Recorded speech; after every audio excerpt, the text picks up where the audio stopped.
Joe Tartamella and Danaejah Grant from St. John's. What a season for you last year, and because of that, there's a lot of expectation coming into this year. How does that suit you?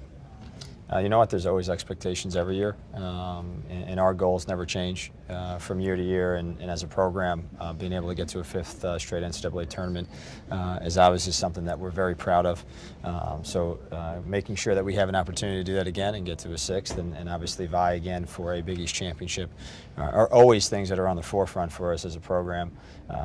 You know, and I think the hunger that we have now too, and the drive of being so close last year, is something that we have as carryover too as we move into the year. So, you know, we're proud of where we've been, but now it's about where we're headed again this year. And I know that along with this young lady and the rest of our group, we're going to have a great opportunity to do that. There's a culture of achievement when you, like he talked about, the consecutive NCAA tournament berths, and there's an expectation of achievement. What's that like to play in that? We don't try to focus too much on expectation. You know, our shortcomings mainly motivate us to work harder, you know, because we could basically taste it last year. We were so close, you know, and that it kind of fuels us to get back there and to actually, you know, be crowned champions. When I watch him coach, one word comes to mind: passion.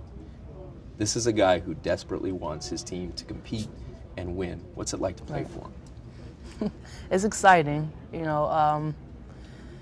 As the season goes on, it's kind of some ups and downs, but he always motivates us to keep playing hard. You know, he never tries to, you know, bring us down or anything like that. You know, there's times where he might be upset with us, but at the end of the day, he wants the best from us, and he wants us to keep fighting.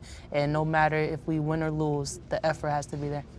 In terms of continuity, your story is a fascinating one.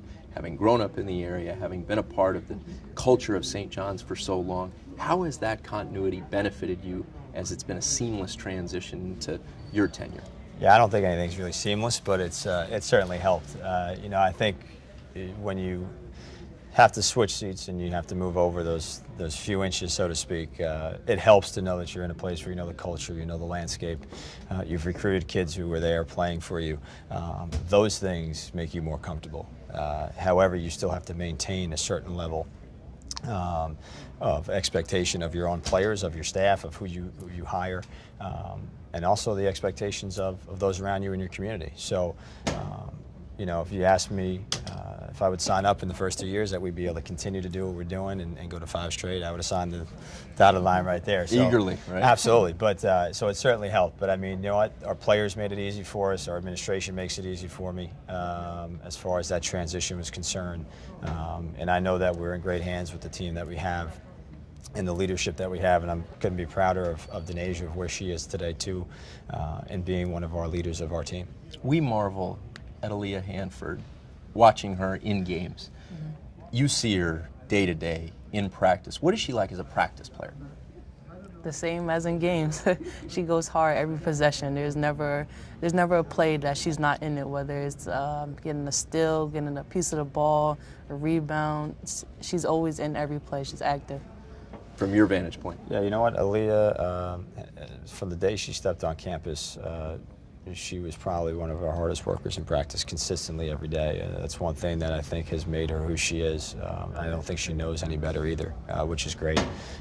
As you get older, you start to get a little wiser too, and so you do need that push sometimes. But I think Aaliyah has bought into the fact that she wants to become the best player she can be, just like Danaejah, just like Amber Thompson, who's here with us. And I think that provides the hunger, the drive, and also the fact that, as Danaejah would explain, that you're not going to have time to take off because we're not going to let you do that. I mean, you want to be the player you want to be, you've got to do it. But Aaliyah's been, the stuff she does in practice that people don't see, some of the things she does are pretty incredible. I believe it. Yeah. Great visiting with you guys. Absolutely. Thank you. Tony Luftman, Big East Digital Network.